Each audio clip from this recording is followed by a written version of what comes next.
ডিভোর্সের কয়েকদিন আগে আমার ননদ আমার রুমে এসে আমার পাশে বসে আমাকে বলল, তোমার স্বামী তোমাকে কী জন্য ডিভোর্স দিচ্ছে জানো? আমি খুব স্বাভাবিকভাবে বললাম, হ্যাঁ জানি তো। বিয়ের 3 বছরেও আমি তাকে বাবা ডাক শোনাতে পারিনি, এটাই হয়তো মেইন কারণ। কিংবা আমি সংসারে করার মতো মেয়ে না। আমার কোন দোষ খুঁজে পেয়েছে তাই হয়তো তোমার ভাই আমাকে আর রাখবে না। শুধু তোমার ভাই না, তোমার বাবা মাও তো চায় না আমি আর এই সংসারে থাকি। আমার কথা শুনে আমার ননদ বলল, তুমি অনেক বোকা একটা মেয়ে। তোমার সন্তান হয় না তোমাকে ডিভোর্স দেওয়ার কারণ এটা না। এছাড়া এখন এসব কারণে কেউ কারোর সাথে পবিত্র সম্পর্ক ছিন্ন করে না। টাকা হলেই তো দত্তক নেওয়া যায়, এরকম অনেককেই নিচ্ছে। এতে করে তো আল্লাহ খুশি হয়। একটা গরিব ঘরের বাচ্চা আরাম আয়েসে বড় হবে। আর আমি যতদূর জানি, সন্তান না হওয়ার ক্ষেত্রে বেশিরভাগ ক্ষেত্রে স্বামীরা দেয়। কিন্তু আমাদের পুরুষ শাসিত সমাজে এই দোষটা মেয়েদের ঘাড়ে চাপানো হয়। তোমার স্বামী অন্য কোনো কারণে তোমাকে ডিভোর্স দিচ্ছে। বাবা মায়ের কথা বাদ দাও, তারা যেখানে টাকার জন্য আমাকে বয়স্ক পাত্রের কাছে বিয়ে দিতে চায়, সেখানে তুমি তো অনেক দূরে। তুমি এই বাড়িতে আসার পর থেকে সব কিছু মুখ বুজে সহ্য করেছো, কিন্তু যাওয়ার আগে এভাবে সহ্য করো না। আমার ভাই মানুষটা মোটেও ভালো না। তার কাছে মেয়েদের শরীরটাই আগে। তাকে আমি ছোট থেকে চিনি, তার জন্য আমি আমার কোনো বান্ধবীকে বাসায় আনার সাহস পেতাম না। তোমার স্বামী হয়তো অন্য কোনো মেয়ের প্রতি আসক্ত হতে পারে, সেটা তোমার কোনো আপনজন। তুমি এত সহজে হার মেনে নিলে ওরা তোমাকে এভাবে মিথ্যে অপবাদ দিয়ে তাড়িয়ে দিবে। নাদিয়া কথাগুলো বলে চলে গেল। এই বাড়িতে একটা মানুষ আমাকে কখনো ছোট করে কথা বলে না। আর সবাই আমাকে কাজের মেয়ে ভেবে একের পর একটা কাজের অনুমতি দিয়ে যেত। আমি বাধ্য হয়ে সবার মন রক্ষা করার জন্য কাজগুলি করতাম। আমি চাইতাম সবার প্রিয় পাত্র হতে, সবার ভালোবাসার মানুষ হতে, কিন্তু আমি পারিনি। কিছু কিছু মানুষ যতই কাছে যাওয়ার চেষ্টা করি না কেন, সে মানুষগুলো যদি নিজ থেকে একটু কাছে আসতে না চায়, তাহলে কখনোই তাদের কাছে যাওয়া যায় না। তারা কখনোই চায়নি আমি তাদের কাছে গিয়ে তাদের কাছ থেকে একটু আদর স্নেহ পাই, অথচ আমি তাদেরকে সবসময় নিঃস্বার্থ ভালোবেসে গেছি। বিনিময়ে কিছুই পাইনি, সর্বশেষ পেলাম ডিভোর্স নামক অসহ্য একটা যন্ত্রণাময় উপহার। বিকেলে বারান্দায় বসে চোখের জলে বুক ভাসাচ্ছিলাম আর ভাবছিলাম, একটা মানুষ জীবনে কত কষ্টে থাকতে পারে। জন্মের 2 বছর পরে নাকি বাবা আমাকে ছেড়ে চিরতরে চলে যান। তাই বাবা নামক মানুষটার মুখে কখনোই আমি দেখতে পাইনি। তার জন্য কিছুদিন পরে মা অন্য একজন পুরুষকে বিয়ে করে ঘর সংসার শুরু করে। অনেক বাবা মায়েরা নাকি নিজের সন্তানের জন্য সংসার, শারীরিক চাহিদা সব কিছু ত্যাগ করতে পারে। খুঁজলে হয়তো অনেক বাবা মা পাওয়া যাবে, যারা শুধুমাত্র সন্তানের কথা চিন্তা করে কখনো বিয়ের কথা মাথায় আনেনি, অথচ তারা চাইলে নতুনভাবে জীবন শুরু করতে পারত। নতুন কাউকে নিয়ে তারা নিজের যৌবনের সুখ বিসর্জন দিয়েছে সন্তানের সুখের জন্য। কিন্তু আমার মা এতটা ত্যাগী ছিলেন না। তিনি বিয়ে করে সংসারী হয়েছেন, অবশ্যই এটা ভেবে ভালোই লাগে আমার মা আমার জন্য তার সুন্দর জীবনটা নষ্ট করেনি। কিন্তু আমি ঠিক বাবা মায়ের আদর থেকে বঞ্চিত হয়েছি, কারণ বিয়ের আগের দিন আমার মা আমাকে অন্য একজনের কাছে রেখে নিজে বিয়ের পিঁড়িতে বসেছিল। 7 বছর বয়সে মা আমাকে হোস্টেলে ভর্তি করেন। তিনি ভেবেছিলেন বিয়ের কিছুদিন পর আমাকে তার কাছে নিয়ে যাবেন, কিন্তু সেটা সম্ভব হয়নি। আমি আমার মায়ের সাথে দেখা করতাম, কথা বলতাম, কিন্তু কখনো মায়ের বুকে মাথা রেখে ঘুমানোর সুযোগটুকু পেতাম না। কারণ আমার মা আমাকে তার নতুন স্বামীর বাড়িতে নিয়ে যাক, এটা ওই বাড়ির কেউ চাইতো না।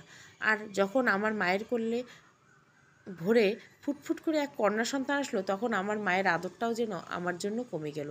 আমার বোন আমার থেকে 5 বছর ছোট, সবাই জানতো আমার কথা, জানতো আমার মায়ের একটা মেয়ে আছে, তবুও কেন আমাকে ওই বাড়িতে নেওয়া হয়নি, সে উত্তরটা আমার কাছে অজানা।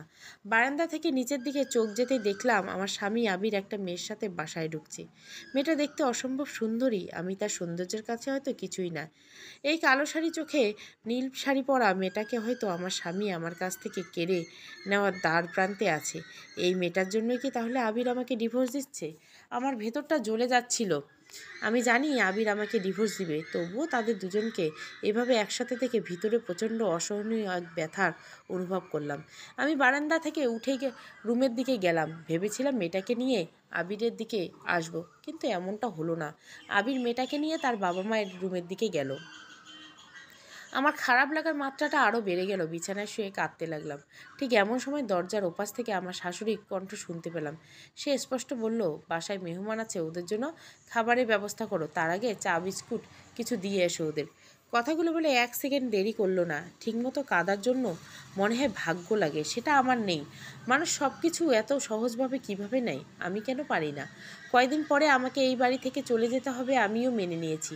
তাছাড়া কোনো উপায় তো নেই, কারণ আমার অভিযোগ দেওয়ার মতো কোনো মানুষ নেই। কেউ নেই যে আমাকে একটু সাহায্য করতে পারে। অথচ আমার শাশুড়ি আমাকে এমনভাবে আদেশ দিয়ে গেল, মনে হলো আমি এখনও এই বাড়ির বউ, ভবিষ্যতে থাকবো, তাই কাজগুলো আমাকেই করতে হবে। আমি চা বিস্কুট নিয়ে যখন আবির আর মেয়েটার সামনে গেলাম, তখন নিজের প্রতি অনেক ঘৃণা হলো। নিজের স্বামীকে অন্য একটা মেয়ের কাছে স্বইচ্ছায় তুলে দিতে হচ্ছে বাধ্য হয়ে। এক পর্যায়ে আবির আমাকে রুম থেকে চলে আসতে বলল। আমি আর দেরি না করে চলে আসলাম, কারণ রুমটাতে আমার দম বন্ধ হয়ে আসছিল। তাই মনে মনে আবিরকে ধন্যবাদ জানাই চলে আসতে বলার কারণে। যদিও সে অপমান করার জন্য এমনটা বলেছে, তবুও সে ভালোই করেছে। 8টার সময় আবির মেয়েটাকে নিয়ে বেরিয়ে গেল। আমি ব্যালকনিতে দাঁড়িয়ে চলে যাওয়া দেখতে থাকলাম। বুঝতে বাকি রইল না তারা দুজনে হোটেলে রাত কাটানোতে যাচ্ছে। আমি মনের ভিতরে এক আকাশ কষ্ট নিয়ে ঘুমিয়ে গেলাম, কারণ আজ আমার কাছে সব কিছু স্পষ্ট হয়ে গেছে। একসময় মনে হতো আর কেউ ভালো না বাসলেও আমার স্বামী আমাকে ভালোবাসে, কিন্তু আজ তো সব কিছু নিজের চোখে দেখলাম। মধ্যরাতে কারো গাড়ির শব্দে ঘুম ভেঙে গেল। কেউ বিশ্রীভাবে দরজা ধাক্কাচ্ছে আর বলছে, এই খাঙ্কি দরজা খোল, দরজা লাগলে কি করছো, তোর প্রেমিকের সাথে মজা করিস নাকি? মাগি। আমি শব্দ করে দৌড়ে গিয়ে দরজা খুলে দিতে দেখলাম আবির মাতাল অবস্থায় এসব বলছে। আমার তাকে ধরতেও ঘৃণা হচ্ছিল, তবুও তাকে ধরতে গেলাম। তখন সে আমাকে ধাক্কা দিয়ে ফের বলল, তারপর আমাকে ধরছিস কেন? তুই তো জানিস আমি রাতে আসবো, তারপরে কেন দরজা লাগিয়ে ঘুমাচ্ছিস? গরম পানি কর, আমি গোসল করব। আমি না বলাতে সে আমাকে থাপ্পড় মারলো। তারপর ইচ্ছে করছিল তার গালে থাপ্পড় মারি, কিন্তু সাহস হলো না, কারণ সে পুরুষ, আমি নারী, তার সাথে শক্তিতে পেরে উঠল না। পরে নিজের অনিচ্ছা সত্ত্বেও বাধ্য হয়ে রাত 1টার সময় গরম পানি করে দেয়। সেই পানিতে আমার স্বামী তার নোংরা দেহটা ধুয়ে ফেলে। কিছুদিন পরের কথা, রাত 10টা বাজে। আমি অনেক চেষ্টা করছি সব কষ্ট সহ্য করে বেঁচে থাকার জন্য, কিন্তু পারিনি। আমার মনে হয় বেঁচে থাকার মেয়াদ ফুরিয়ে গেছে, তাই মৃত্যু বেছে নেওয়াই আমার জন্য একমাত্র শান্তিপথ। মৃত্যুর আগে আবিরের মুখটা একবার দেখতে ছিলাম, কিন্তু সে বাসায় ফিরেনি। খুব কম সময়ের জন্য হলেও এই মানুষটা আমাকে ভালোবেসেছিল, তাই খারাপ হলেও শেষবারের মতো তাকে দেখার খুব ইচ্ছে ছিল, কিন্তু সেটা হলো না। সে হয়তো এই মেয়েটার সাথে মজার মস্তিতে ব্যস্ত, তাই এখন বাসায় আসেনি। আমি বাড়ি থেকে বের হয়ে রেল লাইনের পাড়ে দাঁড়িয়ে আছি, অপেক্ষা আছি কখন ট্রেন আসবে। ট্রেন আসা মাত্র নিজের মাথাটা এগিয়ে দিব চলন্ত ট্রেনের দিকে। নিমেষের মুহূর্তে এই সুন্দর পৃথিবী থেকে জলযন্ত্র আত্মার সমাপ্তি ঘটবে। অনেকক্ষণ দাঁড়িয়ে থাকার পর হঠাৎ দেখতে পেলাম দুজন মেয়ে আর একটা ছেলে বস্তায় করে কী যেন একটা রেল লাইনে ফেলে যাচ্ছে। কিছু এগিয়ে গিয়ে বুঝতে পারলাম তারা একজন মানুষকে হাত পা বেঁধে রেল লাইনে ফেলে যাচ্ছে। আমার ভিতরটা শুকিয়ে গেল যখন দেখলাম 3জন মানুষকেই আমি চিনি। একজন আমার স্বামী আবির, অন্যজন সেই নীল শাড়ি পরা মেয়েটা, আর যাকে দেখে আমার আত্মা প্রতিনিয়ত কাঁপছিল, ভিতরটা ফেলে ফুঁপে উঠছিল, সে হলো আমার বোন তানিয়া। আমার মায়ের পেটের বোন হলো সে, আমার সৎ বোন। আমি তাদেরকে দেখে কিছুটা আড়ালে চলে গেলাম, যাতে করে তারা আমাকে দেখতে না পায়। ওরা 3জন যখন মানুষটাকে রেল লাইনের ওপর শুইয়ে রাখছিল, তখন আমার ভেতরটা কাঁপছিল। তাদের মধ্যে কেউ একজন বলল, ট্রেন আসার পর সবাই যাব। কণ্ঠ শুনে বুঝলাম এটা তানিয়া। সরি, এখানে নাদিয়া হবে না, তানিয়া। কথাবার্তা শুনে যা মনে হলো এই মৃত্যুমুখী মানুষটার সাথে তানিয়ার কোনো কারণে শত্রুতা ছিল, তাই সে এমনটা করছে। তবে তার সাথে আবির আর মেয়েটা কেন সঙ্গ দিচ্ছে আমার জানা নেই, এই মুহূর্তে জানার ইচ্ছে হচ্ছে না। তানিয়া থাকতে চাইলেও কিছুক্ষণ পর সবাই চলে গেল। ওরা চলে যাওয়ার পরে আমি দৌড়ে গেলাম মানুষটার কাছে। গিয়ে দেখলাম একটা 25-26 বয়সের ছেলেকে হাত পা বেঁধে ফেলে রাখা হয়েছে। অন্ধকারের রাত হলেও মাঝে মাঝে কিসের যেন আলো এসে পড়েছে রেল লাইনের ওপর। ক্ষণিকের আলোকের সাহায্যে ছেলেটাকে দেখতে পাচ্ছি। দেখে বোঝা যায় ভালো ঘরের ছেলে। ছেলেটার সারা শরীর রক্তে রঞ্জিত, গায়ে দেওয়া টি শার্টটা রক্তে লাল হয়ে গেছে। বোঝা যাচ্ছে অনেক অত্যাচার করতে হয়েছে তাকে। তাকে দেখে মনে হচ্ছে খুব বেশি সময় বাঁচতে পারবে না, যদি না তাড়াতাড়ি ভালো ট্রিটমেন্ট না দেওয়া হয়। কখনো ভাবিনি নিজের জীবনের সমাপ্তি ঘটাতে এসে এমন একটা অবস্থায় আমাকে পড়তে হবে। আমার কাছে মনে হচ্ছে আমার জীবনে হয়তো কোনো মূল্য নেই। আমি বেঁচে থাকতে কেউ একটু ভালোবাসেনি, মরে গেলে আমার জন্য কেউ কাঁদবে না। কিন্তু এই মানুষটা হয়তো তেমন না। তার জীবন অনেক দাম। আমি নিজের মৃত্যুর কথা বাদ দিয়ে তাকে নিয়ে ভাবতে লাগলাম, কারণ অন্য একজন মানুষকে মৃত্যুর মুখে ঠেলে দিয়ে নিজেকে কখনো মৃত্যুর দিকে নিয়ে যাওয়া যায় না। আমার জায়গায় অন্য কেউ থাকলে কী করতো জানি না, তবে আমার এই মানুষটা বাঁচাতে হবে। আমার ভেতরে যে রহস্য জোয়ার বয়ে যাচ্ছে সেটা আমাকে জানতে হবে। জানতে হবে এর সাথে আবিরের কী সম্পর্ক, তানিয়া কে হয় ছেলেটা। এরকম আরও অনেক অজানা প্রশ্ন মস্তিষ্কে নিউরনে ঘুরপাক খাচ্ছে, সেগুলো আমাকে জানতে হবে। আমি ছেলেটার খুব কাছে গিয়ে যখন দেখলাম তখন বুঝতে পারলাম ছেলেটা বেঁচে থাকার সাজ নিচ্ছে। ওরা ছেলেটাকে অনেক মেরেছে, তবে এত মারার পরও কেন তারা তাকে একবারও না মেরে ফেলে এভাবে রেখে গিয়েছে, সেই আমার ভাবনার শক্তির বাইরে। হয়তো এর পিছনে কোনো কারণ থাকতে পারে। আমার কাছে তেমন কোনো টাকা পয়সা ছিল না যে তাকে নিয়ে হাসপাতালে রেখে যাব, তবে এই মুহূর্তে তার জন্য ভালো চিকিৎসা দরকার, না হলে খারাপ কিছু হওয়ার সম্ভাবনা বেশি। আমি ছেলেটার কাছে গিয়ে তার হাত পায়ের বাঁধনে খুলে দিলাম। তখন ছেলেটা একটা ঘোরের মধ্যে। সে বুঝতে পারছে আমি তার হাত পায়ের বাঁধন খুলে দিচ্ছি, কিন্তু কোনো কিছু বলতে পারছে না। এতটা খারাপভাবে কেউ কাউকে মারতে পারে আমার জানা ছিল না। আমি তাকে ধরে রেললাইন থেকে সরে নিচে যাওয়ার কিছুক্ষণ পরে বন্দুকের গুলি বেগে একটা ট্রেন আমাদের পাশ কাটিয়ে চলে গেল। অথচ কিছুক্ষণ আগে আমি জানতাম এই ট্রেনের নিচে আমার জীবনের ইতি ঘটবে, কিন্তু তেমন কিছু হয়নি। হয়তো সৃষ্টিকর্তা চাননি আমার এভাবে মৃত্যু হোক, তাই এখনও আমি পৃথিবীর বুকে বেঁচে আছি। অনেক কষ্টে ছেলেটাকে নিয়ে পাশের একটা বাড়ি গেলাম। রেল লাইনের পাশে গ্রাম, তাই বাড়ি খুঁজে পেতে কোনো সমস্যা হলো না, কারণ এই মুহূর্তে হাসপাতাল যাওয়া সম্ভব নয়। এত রাতে কেউ জেগে নেই, কী বলে ডাক দিব সেটাও বুঝতে পারছিলাম না। সর্বশেষে যখন বললাম বাড়িতে কেউ আছেন, আমার একটু সাহায্যের দরকার, আমার কথা শুনে একজন 70 বছরের বয়স্ক একজন মানুষ দরজা খুলে দিত। আমার কাছে রক্তাক্ত ছেলেটা দেখে তিনি এগিয়ে আসলেন আর বললেন, কি হয়েছে? এত রাতে আপনারা কারা? আপনাদের তো ঠিক চিনলাম না। আমি লোকটাকে সব খুলে বললাম, তবে মনে হলো না সে আমার কথা বিশ্বাস করেছে। আমি যখন তাকে বললাম ওর চিকিৎসা করা দরকার, না হলে বাঁচবে না, আপনি সাহায্য না করলে সেটা সম্ভব না। কথাগুলো বলার পরে দেখলাম একজন ভদ্রমহিলা বয়স্ক দরজার সামনে দাঁড়িয়ে আছে। বুঝলাম আমাদের কথা বলার আওয়াজ শুনে সে জায়গা পেয়েছে। আমরা সব শোনার পর তারা আমাদের সাথে থাকা ছেলেটাকে নিয়ে একটা রুমের মধ্যে নরম বিছানায় শুইয়ে দিল। তার কথা শুনে বুঝলাম সে কবিরাজ টাইপের কোনো কিছু হবে। তার কাছে কিছু ওষুধ ছিল, সেগুলো দিয়ে ছেলেটাকে সুস্থ করে তোলার চেষ্টা করলো। আমার সারা রাত নির্ঘুমে টাকলো। ভোর রাতের দিকে একটু ঘুমানোর সুযোগ পেলাম, কিন্তু সেটাও বেশি সময়ের জন্য না। ঘুমানোর কিছু পরে বয়স্ক লোকটা বললেন ছেলেটাকে ভালো একজন ডাক্তারের কাছে নিয়ে যেতে হবে। তিনি যে ওষুধগুলো দিয়েছেন সেগুলো তাকে সুস্থ করার জন্য যথেষ্ট ছিল না। আমি ঘুম থেকে উঠে বিছানায় বসলাম, তারপর বললাম, আমি তো এখানকার কোনো কিছুই ভালোভাবে চিনি না। আপনি একজন ডাক্তার নিয়ে আসুন, টাকা পয়সা যা লাগে আমি দেবো। এসব নিয়ে চিন্তা করবে না, শুধু ছেলেটাকে সুস্থ করে তুলতে হবে। আমার কথা শুনে বয়স্ক মানুষটা কিছু বললেন না, আমার রুম থেকে চলে গেল। ঘুমটা হঠাৎ করে ভেঙে যাওয়ার কারণে আর ঘুম আসলো না, তাই হয়তো বাহিরে বের হলাম। ভাবলাম ওই ছেলেটার রুমে গিয়ে দেখে আসি। বাইরে দেখতেই পেলাম এই মুহূর্তে আমি একটা রাজপ্রাসাদে অবস্থান করেছি। বড় সুন্দর মনোরম দৃশ্যের বাড়ি এর আগে আমি দেখিনি, যে এদিকে চোখ যায় ভালো লাগায় ভরে যায়। রাতের অন্ধকারে বাড়িটার সৌন্দর্য ও পরিধি বুঝতে পারিনি, কিন্তু দিনের আলোতে ঠিক বাড়িটির মহত্ব বোঝা যাচ্ছে। তবে এত বড় একটা বাড়িতে মাত্র দুজন মানুষ থাকে, তাও এক বুড়া বুড়ি, এটা যেন আমার কাছে এক রহস্য মনে হলো। তাদের ছেলে মেয়ে তো তাদের সাথে থাকতে পারতো, কিন্তু নেই। কিছু সময় পর দেখলাম একজন সুদর্শন লোক ব্যাগ হাতে বাড়ির ভিতরে ঢুকলো। লোকটার বয়স 30-35 হবে, তবুও খুব সুদর্শন মনে হচ্ছে। এই লোকটা যে একজন ডাক্তার সেটা আমি আগেই বুঝতে পেরেছি। মানুষ দেখে অনেক কিছুই বোঝা যায়, এই লোকটাকে দেখে মোটেও ডাক্তার মনে হয় না, কিন্তু তার হাতে ব্যাগ দেখে বোঝা যায় সে একজন ডাক্তার। অনেকক্ষণ সময় নিয়ে দেখার পর ডাক্তার চলে গেল। যাওয়ার আগে লিখে দিয়ে গেলেন এক গাদা ওষুধ। সেই ওষুধগুলো আস্তে খাওয়ালে ছেলেটা আস্তে আস্তে সুস্থ হয়ে যাবে, তবে সময় লাগবে। আমার গায়ে সোনার চেন, কিছু গহনা ছিল, যদিও খুব বেশি না, তবুও যখন বয়স্ক লোকটাকে এসব দিতে চাইলাম তিনি নিলেন না।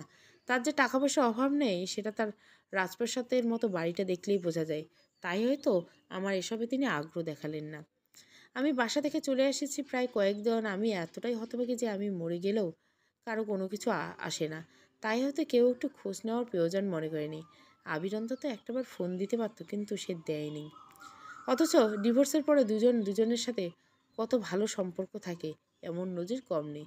কিন্তু আমার সাথে ভালো সম্পর্ক তো দূরের কথা, কেউ চায় না আমি বেঁচে থাকি।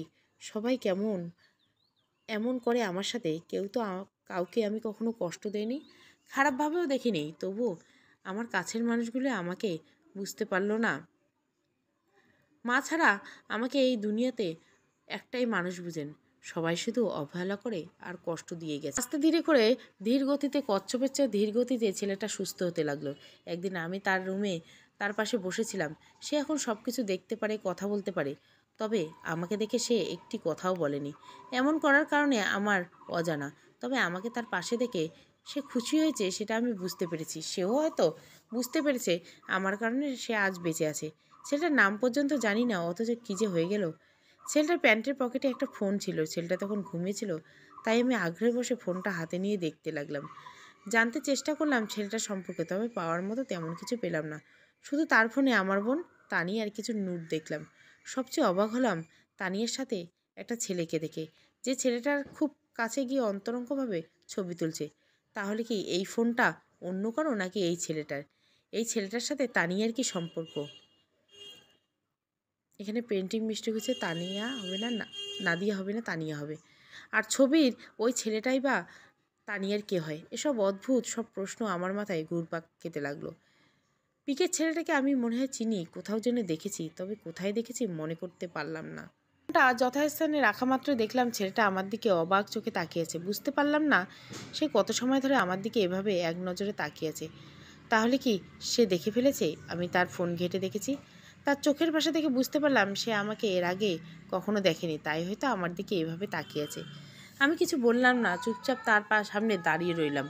আমি কিছু না বললেও ছেলেটা কথা বলল। এই প্রথম আমি তার কথা শুনতে পেলাম। এর আগে তার গলার আওয়াজ শুনতে পেলেও কথা শুনতে পারেনি। সবসময় সে যে মেয়েরা খুব সুন্দর করে কথা বলতে পারে এমন না, অনেক সময় অনেক ছেলেরাও খুব সুন্দর মনোমুগ্ধকর কণ্ঠ নিয়ে কথা বলতে পারে। তাই ছেলেটাকে দেখলেই বোঝা যায়। আমাকে দেখা মাত্র কিছুক্ষণ আমার দিকে চেয়ে রইল, তারপর বলল, আপনি কে? আর আমি এখানে কিভাবে এলাম? আপনি কি আমাকে কিডন্যাপ করেছেন নাকি? তা নিয়ে আপনার কে হয়? ওই মেয়েটাকে খুব ডেঞ্জারাস, আপনি কি ওর হয়ে কাজ করেন? আপনার সাথে আর কে কে আছে? আমাকে তো মেরে ফেলার কথা ছিল, সেটা না করে এখানে কেন ধরে আনা হয়েছে? ছেলেটার মুখে এসব অদ্ভুত প্রশ্ন শুনে কিছুটা আশ্চর্য হলাম। বুঝলাম এসবের পিছনে বড় কোনো কাহিনী আছে, যেটা আমার অজানা। আমি একবার বলতে চাইলাম ওদের তিনজনের কথা, সবাইকে আমি চিনি। এটাও বলতে চাইলাম তানিয়া আমার সৎ বোন, কিন্তু পরে মনে হলো না, এটা এখন বলা ঠিক হবে না। তাহলে হয়তো আমি সত্য ভাবে আমি তাকে কিডন্যাপ করেছি এবং আমার সাথে তানিয়াদের সম্পর্ক আছে। তাই এসব কিছু এড়িয়ে গিয়ে বললাম, ভয় পাওয়ার কোনো কারণ নেই, আমি তানিয়ার কেউ হই না। আপনাকে কয়েকজন মানুষ মিলে রেল লাইনে হাত পা বেঁধে ফেলে রেখেছিল। তারা চলে যাওয়ার কিছু সময় পর আমি আপনাকে দেখে সেখান থেকে সরাতাম, তাহলে আপনি ট্রেনের নিচে কাটা পড়ে মারা যেতেন। আপনি কয়েকদিন যাবৎ অসুস্থ ছিলেন, তাই আমাকে চিনতে পারছেন না। তবে আমি ভেবেছিলাম আপনি সেদিন আহত হলে কিছুটা বোধশক্তি আপনার ছিল। আপনি হয়তো বোঝার কথা আপনাকে কেউ একজন বাঁচিয়েছে, কিন্তু আফসোস আপনার কিছুই মনে নেই। আর যেই মানুষটাকে আমি আপনাকে নির্ঘাত মৃত্যুর হাত থেকে বাঁচিয়েছি, বিশ্বাস না হলে আপনি এই বাড়ির দুজন মানুষকে জিজ্ঞাসা করে দেখতে পারেন, আমি কোনো কিডন্যাপার নই। আমার কথা শুনে মনে হলো ছেলেটা আকাশ থেকে পড়লো। আমি যখন আবার প্রশ্ন করলাম, তানিয়া মেয়েটার সাথে আপনার কি সম্পর্ক, গার্লফ্রেন্ড? তখন ছেলেটা কিছু বলল না। বুঝলাম সে এই বিষয় নিয়ে কথা বলতে চাইছে না। আমি জোর করলাম না। সে দেরি হলেও বিশ্বাস করলো আমি তাকে বাঁচিয়েছি এবং তানিয়া নামে মেয়েটার সাথে আমার কোনো সংযোগ নেই। আমি যখন চলে আসবো তখন রুম থেকে বের হলাম, তখন সে আমাকে জিজ্ঞাসা করলো আমি কে। আমি তখন সত্যি বলবো নাকি মিথ্যে বলবো বুঝলাম না, কারণ নিজের দুঃখের কথা কাউকে বলা মানে নিজেকে দুর্বল করে তোলা। আমি তো এমনিতেই অনেকটা ভেঙে পড়েছি, মৃত্যুর পথে পাও বাড়িয়েছিলাম, কিন্তু সর্বশেষ মৃত্যুটাকে আপন করে নিতে পারিনি। হয়তো সৃষ্টিকর্তা চাননি, তাই এই ছেলেটার উছেলায় এখনও আমাকে বাঁচিয়ে রেখেছেন। আর সবচেয়ে বড় কথা হলো, এমন একটা সুদর্শন ছেলের কাছে নিজেকে কেউ ডিভোর্সের পরিচয় দিতে চায় না, সে যেই হোক না কেন। তবে আমি এমনটা করলাম না, কারণ আমি আর নতুন কাউকে নতুন করে বিশ্বাস করতে চাই না। যখন শুনবে এই মেয়েটা ডিভোর্সি, সে 2 বছর সংসার টিকতে পারেনি, তখন পৃথিবীর খুব কম সংখ্যক ছেলে মেয়ে আছে ভালো চোখে দেখবে। তবুও আমি আমার সত্যটাকে লুকিয়ে রাখলাম না। যাকে চিনি না, জানি না, মাত্র কয়েকদিনের পরিচয়, তাও কি না তেমন কোনো কথা হয়নি, সেই মানুষটাকে আমি আমার সব কিছু খুলে বললাম। বললাম আমার কষ্টের কথা, আমার সংসার ভাঙার কথা, আমার নরপিশার স্বামীর কথা, আমার সমস্ত অতীত তাকে বললাম, আমার আত্মহত্যার কারণটাও তাকে বললাম। আমি জানি না তাকে কেন এসব বললাম, কিন্তু বলতে ইচ্ছে হয়েছিল। তাই না বলতে পারিনি। কেউ একজন তো জানুক আমার খারাপ থাকার কথা, কেউ একজন তো জানুক আমার ভীষণ দুঃখ, তাই আমার বাঁচতে ইচ্ছে হয় না। কেউ একজন তো জানুক আমার কেউ নেই, আমি আগেও একা ছিলাম, এখনও আছি, আর ভবিষ্যতেও একাই থাকবো। আমার কথা শুনে ছেলেটা অনেক হতাশা নীল হলো। তার মুখ দেখে এতটাই বুঝলাম আমি যে আমাকে যখন বলল, আল্লাহ যা করেন ভালোর জন্য করেন। দেখুন না, আপনি এসেছিলেন নিজের জীবনটাকে শেষ করে দিতে, অথচ সেটা না করে অন্য একজন মানুষকে নিজের মৃত্যুর হাত থেকে বাঁচালেন। আপনি আমাকে নতুন জীবন দিয়েছেন, আমি আর আপনাকে একা ছাড়ছি না। আমি জানি আপনার জীবনে প্রতিটা মুহূর্তে বিপদ, তবুও আপনি এখন থেকে আমার সাথেই থাকবেন। আপনি কেন আপনার হাজব্যান্ডের জন্য নিজের জীবন দিবেন? আপনি বেঁচে থাকবেন, নিজের জন্য হলেও বেঁচে থাকবেন। পৃথিবীতে হয়তো জানেন না, পৃথিবীর প্রতিটা মানুষ নিজেদের জন্য বাঁচে। যারা বোকার স্বর্গে বাস করে তারাই অন্য কারোর জন্য বাঁচতে চায়, অন্য কারোর জন্য মরতে চায়। নিজের জন্য বেঁচে থাকার মতো সুখ আর পৃথিবীতে দ্বিতীয়টি নেই। আপনাকে যারা চায় না আপনি তাদেরকে দেখিয়ে দিবেন তাদের ছাড়া আপনি সুন্দরভাবে বেঁচে থাকতে পারেন। তারা আপনাকে আত্মহত্যার পথ বেছে নিতে বাধ্য করেছে, তাদেরকে এত সহজে আপনি ছেড়ে দিবেন? আমার সামনে দাঁড়িয়ে থাকা মানুষটা আমাকে বেঁচে থাকার প্রেরণা দিচ্ছে, উৎসাহ দিচ্ছে, অথচ তাকে আমি চিনি না। আর আবির আমার এত আপনজন হয়েও কখনো আমাকে নিয়ে ভাবিনি। আমি যদি বলতাম তোমাকে ছাড়া আমি বাঁচবো না, তুমি আমায় সব, তুমি আমাকে যদি ছেড়ে দাও তাহলে আমি সত্যি সত্যি মরে যাব, তখন আবির হেসে বলল, এসব বাংলা সিনেমার ডায়লগ কম মারবি আমার সামনে। মরার ইচ্ছা হলে মরবি, আমি তোকে আটকাবো না। কেউ মরতে চাইলে এটাকে আটকাতে নেই। আরও অনেক কিছু বলতো আবির আমাকে নিয়ে। তার কথা শুনতে আমি অন্তত এটা বুঝতে পারতাম আমার মরে যাওয়া কিংবা বেঁচে থাকাতে তার কিছু যায় আসে না। অথচ এই মানুষটা কত আলাদা, সত্যি মানুষ বিচিত্র। যুগ যুগ ধরে একত্রে থাকার পরেও কেউ চায় না মানুষটা ভালো থাকুক। আবার দুদিনের পরিচয়ে কেউ কেউ চায় মানুষটা ভালো থাকুক, সুখে থাকুক। আমি কিছু বললাম না। সে যখন আমার নাম জিজ্ঞাসা করলো তখন আমি চুপ করেছিলাম। দ্বিতীয়বার যখন জিজ্ঞাসা করলো আমার নাম, তখন আমি আমার নামটা বললাম, আমি ইসরাত। আমার বিপরীতে সে বলল তার নাম হাসান। তারপর কথা শেষ করে রুমে চলে আসলাম। আমি রুমে এসে অনেক কিছু ভাবতে লাগলাম। কয়েকদিন আগেও মনে হয়েছিল আমার বেঁচে থাকার মতো কোনো কিছু অবশিষ্ট নেই, কিন্তু ছেলেটার সাথে দেখা হওয়ার পর, কথা বলার পর মনে হচ্ছে বেঁচে থাকার জন্য কিছু দরকার হয় না, কাউকে দরকার হয় না। দরকার হয় শুধু নিজের প্রতি বিশ্বাস আর ভালোবাসা। নিজের প্রতি বিশ্বাস আর ভালোবাসা থাকলে কেউ কখনো আত্মহত্যা করতে পারে না। সেসব মানুষ নিজের প্রতি কোনো বিশ্বাস নেই, যারা নিজেকে কখনো ভালোবাসে না, তারাই আত্মহত্যা নামক জঘন্য রাস্তা বেছে নেয়। আমিও নিয়েছিলাম, কিন্তু এখন মনে হচ্ছে আমার সিদ্ধান্ত ভুল। হাসান নামক অপরিচিত ছেলেটার সাথে কথা বলায় আমি জেনেছি আত্মহত্যা কোনো সমাধান নয়। বেঁচে থেকে সকল সমস্যার সমাধান করতে হবে। পরদিন যখন আমরা দুজন আশ্রিত বাড়ি থেকে বের হয়ে গেলাম উদ্দেশ্যহীনভাবে, উদ্দেশ্যহীন বললাম এই কারণে আমি জানি না আমার গন্তব্য কোথায়। যাওয়ার সময় বয়স্ক মানুষটার প্রতি কৃতজ্ঞতা স্বীকার করতে ভুল করলাম না, কারণ এমন ভালো মানুষ আজকাল খুব কম পাওয়া যায়। পথে এসে আমি হাসানকে বললাম, আমি আপনাকে সমস্যায় ফেলতে চাই না, আমাকে আমার মতো ছেড়ে দিন। আপনার কথাগুলো মনে রেখে বাকি জীবনটা নিজের মতো করে বাঁচবো। আপনি সাবধানে থাকবেন, ভালো থাকবেন। কথাগুলো বলে আমি হাসান নামক মানুষটা থেকে আলাদা হয়ে যাই। সে আমার দিকে জাস্ট হয়ে দাঁড়িয়ে থাকে। বুঝতে পারলাম হয়তো ভাবিনি আমি এমনটা করব। আমাদের দুজনের রাস্তাটা আলাদা হয়ে যাবে এটা সত্য। আমি এখন যাব আমার মায়ের বাড়ি, সেই মায়ের বাড়ি যে শুধুমাত্র নিজের সুখের জন্য আমার জীবনের সুখগুলো ছিনিয়ে নিয়েছে। আমি আমার সৎ বাবার কাছে যাব, যার কারণে আমি আমার জন্মদাত্রী মায়ের আদর স্নেহ মায়া মমতা ভালোবাসা থেকে বঞ্চিত হয়েছি। আমি সেই বোনের কাছে যাব যে আমার নিজের মায়ের পেটের বোন হওয়ার পরেও কখনো আমাকে একটু আপন ভাবেনি, সবসময় পর ভেবেছে। সবার কাছে আমি আমার খারাপ থাকার জবাব চাইব। আমি জানি তারা আমাকে মেনে নেবে না, তবুও আমি তাদের কাছে যাব, কারণ আমার যাওয়ার কোনো জায়গা নেই। আমি দেখতে চাই আমাকে জন্ম দেওয়া মা আমাকে কিভাবে তার বাড়ি থেকে না রেখে তাড়িয়ে দেয়। আমি তানিয়াকে প্রশ্ন করব আবিরের সাথে তার কিসের সম্পর্ক। আমার মাকে বলবো, তুমি তোমার ভালো মেয়েকে কখনো বুকে টেনে নাও না, অথচ নষ্টা মেয়েকে দিনের পর দিন, মাসের পর মাস, বছরের পর বছর আদর ভালোবাসায় আগলে রেখেছো। আমি চাইছিলাম এই অজানা অপরিচিত ছেলেটা আমাকে পিছন থেকে ডাক দেব, বলুক, আমি আপনাকে কখনোই একা ছাড়তে পারি না। আপনি আমার জীবন বাঁচিয়েছেন, আপনি আমার সাথে থাকবেন যতদিন না আপনি স্বাভাবিক হন ততদিন পর্যন্ত। একা কোথাও যেতে পারবেন না। কিন্তু অনেক সময় পর হয়ে যাওয়ার পর কেউ পিছন থেকে ডাকলো না। আমি বিশ্বাস করি এই মানুষটার সাথে আমার আবার দেখা হবে। তানিয়ার দ্বারাই হয়তো কাজটা হবে, কারণ তানিয়া এখনও জানে না তারা যাকে রেল লাইনে ফেলে রেখেছে সে মানুষটা এখনও বেঁচে আছে। আর এটাই হবে তানিয়ার দেওয়া আমার সবচেয়ে বড় সারপ্রাইজ। হাঁটতে হাঁটতে অনেকটা দূরে চলে গেলাম। অন্য কেউ আমাকে ডাক দিল না, আমিও পিছন দিকে না তাকিয়ে সামনের দিকে চলতে লাগলাম। অনেক সময় পর আমি যখন কারো পায়ের শব্দ শুনে পিছনে তাকালাম তখন হাসানকে দেখতে পেলাম। আমি কোনো কথা না বলে তার দিকে চেয়ে রইলাম। সেও চুপ, আমিও চুপ, কেউ কোনো কথা বলছি না। এমন সময় মনে হলো কেউ একজন কথা বলা উচিত। এইভাবে আর কতক্ষণ চুপ করে থাকা যায়। আমি যখন বললাম, আপনি আমার পেছন পেছন আসছেন যে, তখন হাসান বলল, আপনি তো আমার কথা শুনলেনই না, আমার সাথে গেলেনই না। আমার আপনাকে একা ছাড়তে ইচ্ছে করছে না, তাই আপনার পেছন পেছন যাচ্ছি। আপনি যেখানে যাবেন আমিও সেখানে যাব। যদিও আপনি বলেছিলেন আপনার যাওয়ার কোনো জায়গা নেই, তবু যেখানে যান না কেন আমি আপনার সাথেই যাব। তার মুখে এমন কথা শুনে আমি আমার ভাবনার পরিবর্তন করলাম। আমি ঠিক করলাম আমি আমার মায়ের বাসায় যাব না।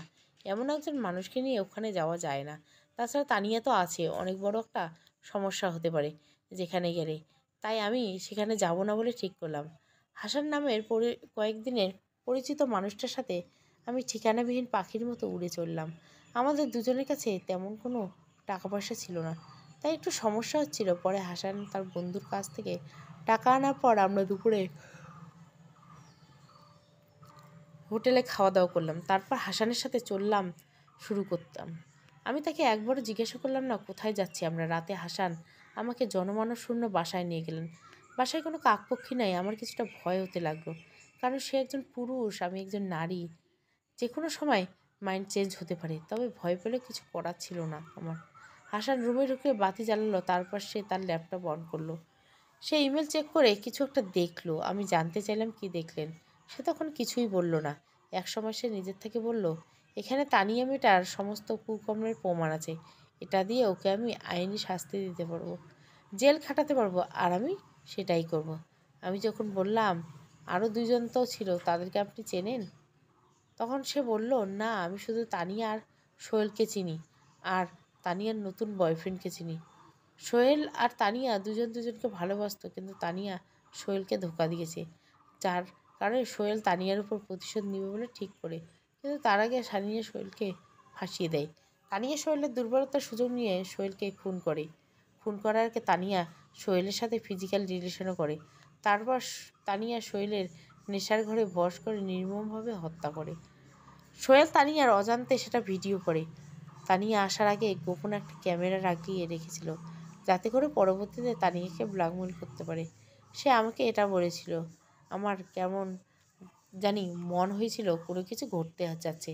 তাই আমি সোহেলের ওখানে যাই আর সোহেলকে অর্ধমৃত অবস্থায় পড়ে থাকতে দেখি। সোহেলকে খুন করে তানিয়া তাড়াহুড়ো করে সেখান থেকে চলে যায়। হয়তো কেউ যে বুঝতে পেরেছিল কেউ আসছে। আমি যখন উপরে গেলাম তখন তানিয়া নিচে নামছিল। আমার মনের সন্দেহটা আরও জোরালো হলো। আমি দৌড়ে সোহেলের কাছে গিয়ে দেখলাম সোহেলের কিছুটা শ্বাস নিচ্ছে। সে আমাকে সব কিছু খুলে গোপন ক্যামেরা কথা বলে। এসব কিছু তানিয়া মেয়েটা কোনোভাবেই জেনে যায়। তারপর থেকে সে আমার কাছে থাকা ভিডিওটার জন্য পাগল হয়ে যায়। আমাকে মরার হুমকি দিয়ে থাকতো, কিন্তু আমি তাকে ভিডিও দেইনি। তানিয়ার সঙ্গে সঙ্গ দেয় নতুন বয়ফ্রেন্ড। সে আমাকে একের পর এক হুমকি দিতে থাকে। যখন ঠিক করলাম পুলিশের কাছে দেখাবো, পুলিশ সব কিছু দেখবে, ঠিক তখনই তানিয়া আর বয়ফ্রেন্ড আমাকে আক্রমণ করলো। তার সাথে সঙ্গ দিয়েছিল আর দুজন, তাদেরকে আমি চিনি না, তবে তারা তানিয়ার কাছের কেউ হবে হয়তো। তারপর তারা আমাকে অনেক মেরেছে, কিন্তু আমি ওই ভিডিওটার কথা বলিনি। যখন আমার ফোন চেক করে তেমন কিছু পেল না, তখন হতাশা হয়ে আমাকে জিজ্ঞাসা চিরতরে শেষ করে দিবে বলে ঠিক করলো, কারণ তারা জানতো আমাকে মেরে ফেললে সব প্রমাণ শেষ হয়ে যাবে। একসময় মনে হয়েছিল আমি বাঁচব না, কারণ এই সময় অন্ধকার রাতে কোনো মানুষ ওখানে আসার কথা না হয়। তাই হয়তো তারা আমার মৃত্যু নিশ্চিন্ত করে ওখান থেকে নিরাপদ দূরে চলে গিয়েছে। ঠিক তখনই আপনি অফিসে আমাকে বাঁচিয়ে নিলেন। আমি শুধু কথাগুলো শুনছিলাম। একটা মেয়ে এতটা ডেঞ্জারাস হতে পারে আমার জানা ছিল না। যখন ভিডিওটা দেখলাম তখন আমার গায়ের লোমগুলো দাঁড়িয়ে যাচ্ছিল। মানুষ কতটা নির্মমভাবে খুন করতে পারে আমার জানা ছিল না, কিন্তু এটা দেখার পর আর কোনো কিছু জানার বাকি নেই। আমি যখন তাকে জিজ্ঞাসা করলাম তানিয়া যদি তাকে খুন করবে, তাহলে খুন করার আগে কেন করলো এটা? নিজের সতীত্ব নষ্ট করলো কেন? কেন সে তার বয়ফ্রেন্ড সোহেলকে মেরে ফেলার আগে তার সাথে ফিজিক্যাল রিলেশন করলো? তাহলে কি সেক্স অ্যাডিক্টেড ছিল? তখন আমার কথার প্রতি উত্তরে হাসান বলল, আমার জানা নাই, তবে যতটা মনে এসে চেয়েছিল সোহেলকে ফাঁসাতে। তখন সোহেল তানিয়ার উপর প্রচণ্ড রেগেছিল, কারণ সোহেল তানিয়ার নতুন রিলেশনের কথা জেনে গিয়েছিল। তাই হয়তো তানিয়াকে তাকে সেক্সুয়াল চাহিদার লোভ দেখে ফাঁসাতে চেয়েছিল। এমনও হতে পারে যদি দুর্ভাগ্যক্রমে তানিয়া ধরা পড়ে যায়, তাহলে নিজের সেফটিটা জন্য সে বলতে পারবে সোহেল তাকে ধর্ষণ করেছে কিংবা করছে, তাই তাকে সে মেরে ফেলবে। এতে করে তো শাস্তি একটু হলেও কম হবে, কারণ নিজেকে বাঁচানোর জন্য সব কিছুই তো করা যায়। তবে এসবের পেছনে অন্য কোনো কারণও থাকতে পারে, আমার এমনটাই মনে হয়েছে। তানিয়ার নতুন বয়ফ্রেন্ডের একটা মামাতো বোন আছে, সেও নাকি একজন বিবাহিত পুরুষের সাথে অবৈধ সম্পর্কে লিপ্ত। হতে পারে দুজন মানুষকে আপনি রেল লাইনে দেখেছেন, তারা ওই দুজন। আমি জানতে পারলাম এখানে ওই দুজন মানুষের লাভ কী? তারা কেন শুধু শুধু তানিয়া আর তানিয়ার বয়ফ্রেন্ডকে সাহায্য করলেন? সে বলল, দুনিয়াতে সব কিছু লাভ খুঁজে পাওয়া যায় না, হয়তো তাদের লাভটা একটু ঘুরেই তারাই জানে। তবে লাভ তো অবশ্যই আছে। আপনাকে রেল লাইনে ফেলে দেওয়ার জন্য তানিয়ার নতুন বয়ফ্রেন্ড আসলো না কেন? সেও তো আসতে পারতো। সে যে এসেছিল না, আপনি এতটা শিওর কিভাবে হতে পারেন? এটা শোনার জন্য আমি মোটেও প্রস্তুত ছিলাম না। আমি কিছুক্ষণ বোবা হয়ে দাঁড়িয়ে থেকে বললাম, আসলে তো আমি দেখতাম, কিন্তু আমি তো তাকে দেখিনি।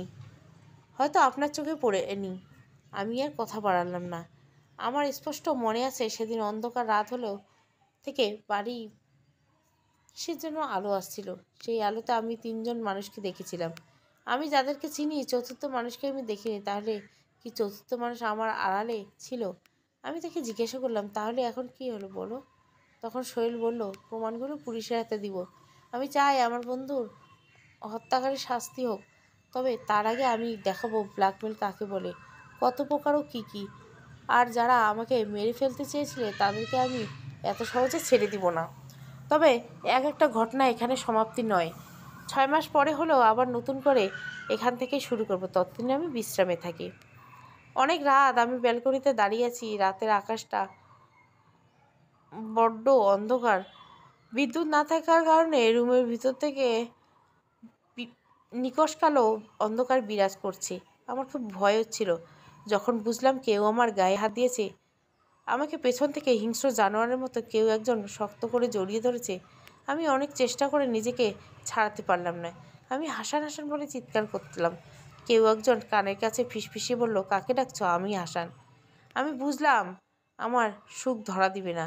আমার জীবনে কোনো সুখ নেই, থাকতে পারে না। সমাপ্ত।